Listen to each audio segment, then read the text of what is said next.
Stéphane Cazenave, du coup, associé au Gaëgle Bessous, donc sur la commune de Cassagne. Donc nous sommes 4 associés avec mon frère jumeau, ma soeur et mon cousin. Donc on est sur une exploitation en polyculture élevage. On travaille à 350 hectares, essentiellement pour la nourriture des animaux. Donc c'est 60 hectares de maïs, 40 hectares d'orge et le reste c'est des prairies, une trentaine d'hectares de luzerne. Et après essentiellement des prairies pour les brebis. Donc nous avons 600 brebis de race Laconne pour la production de fromage. Donc on fait de la tome au lait cru, pâte pressée. Et après on a aussi un troupeau de 500 brebis viande tarasconnaise, donc pour la vente d'agneaux. Au niveau de l'assolement, comme je disais, donc, on tourne essentiellement en fait avec une trentaine d'hectares de luzerne. Nous, la rotation que l'on fait, c'est on garde les luzernes pendant 4 ans. Au bout de 4 ans, donc, elles sont retournées et on fait 2 ans de maïs, 2 ans d'orge. Donc pendant 4 ans, on ne ressème pas de luzerne et on repart à nouveau sur 4 ans de luzerne. Donc derrière les luzernes, systématiquement, en fait, on a un labour, donc un coup d'herse rotative et après semis classique, que ce soit sur le maïs et sur l'orge, c'est pareil. Et donc voilà, et le maïs, c'est que du maïs grain donc, qui est irrigué. Donc quasiment la totalité est irriguée, et bon, l'orge non bien sûr. Et donc l'orge c'est tout autoconsommé sur l'exploitation comme je disais. Et par contre le maïs, il y en a une partie qui est en vente à la coopérative. Il y a plusieurs types de sols, donc on a certaines parcelles du coup on essaie de labourer, on va dire début janvier ou même des fois c'est un peu avant l'hiver pour essayer de laisser passer l'hiver quand même. Et après, souvent, on met le fumier, on va dire 15 jours avant les semis, on laboure et on va semer derrière, quoi. Nous, on pratique le labour depuis tout le temps, donc bon, c'est vrai, on a suivi un peu, on va dire, nos ancêtres, mais c'est plutôt au niveau du point de vue agronomique des sols, parce qu'on a des terres assez hétérogènes, mais des terres où on ne pourrait pas faire, je pense, du semis direct ou des techniques sans labour, ça ne s'y prêterait pas forcément, je pense, sur notre exploitation. Nous sommes adhérents à la CUMA de Salèche, donc on a fait le renouvellement de la charrue l'année dernière, c'était dans le cadre du renouvellement. Donc là, ça fait une campagne complète qu'on termine, ça fait 1 an. Et là, les différences qu'on en a vues avec l'ancienne charrue que l'on avait, surtout, c'était la simplicité au niveau des réglages. Et après aussi, au niveau de la qualité du labour aussi, on a pu voir aussi quand même une différence. La raison, il fallait qu'on renouvelle. On avait fait confiance aux établissements Gilibert, on travaillait déjà avec eux, nous notamment en perso avec une autochargeuse, Pottinger. Donc, et puis le service après-vente aussi des établissements. Et du coup on a fait confiance à Pottinger pour la nouvelle charrue. Pour le renouvellement, du coup, on avait choisi donc, la Cervo 4000, notamment pour la tête d'attelage qui va jusqu'à 360 chevaux. C'est pour ça qu'on avait pris la plus grosse de la gamme, qui correspondait donc, du coup, à tous nos sols hétérogènes que l'on a au sein de la CUMA.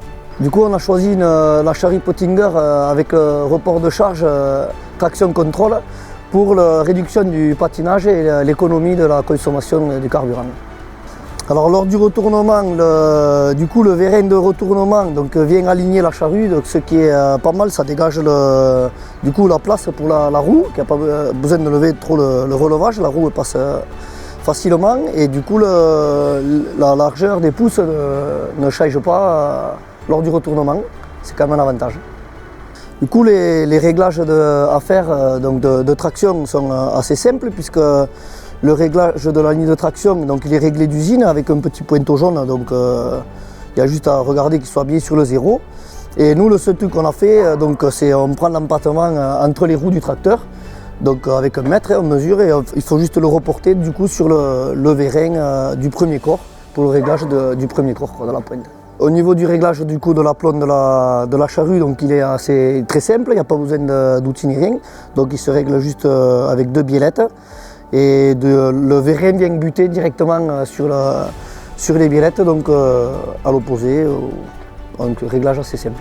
Donc au niveau de la largeur variable hydraulique, du coup, on voit directement de la cabine à 1 cm de de 30 à 60 cm de combien on travaille.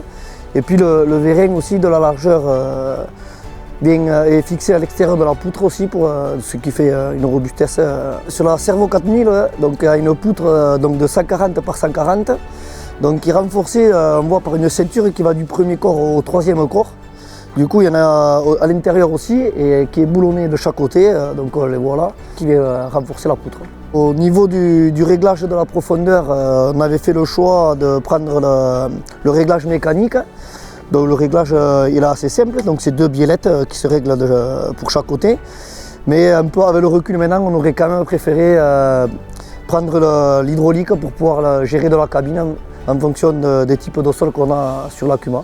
Au niveau du réglage de la profondeur des rasettes aussi, c'est hyper simple. Donc c'est juste un axe, une goupille et un axe à tirer, quoi. Donc après on règle la hauteur, et puis l'avantage aussi c'est qu'on voit bien sur tous les socles que les réglages soient tous les mêmes. On avait fait le choix aussi des non-stop hydrauliques. Donc on voit le vérin à l'intérieur qui peut faire marcher, qui marche aussi sur les côtés comme de haut en bas.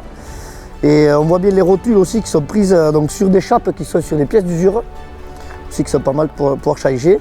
Et donc ce qui est commode, c'est le réglage aussi de la pression en cabine avec un distributeur hydraulique, avec un manomètre où on règle plus ou moins de pression sur le vérin, ce qui permet sur les roches ou les cailloux de faire bouger.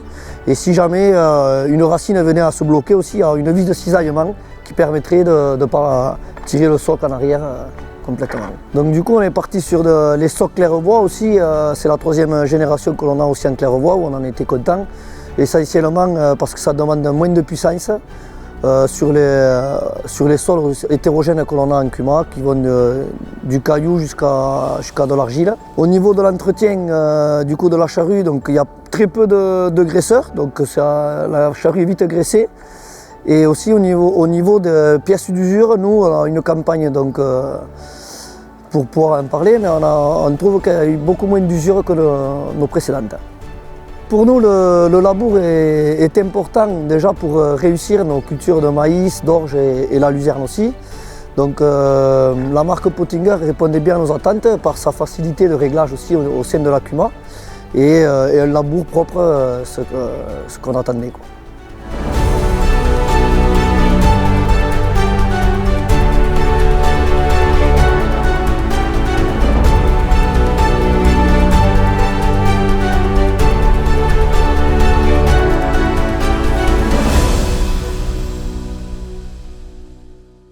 Réussissez avec Pottinger.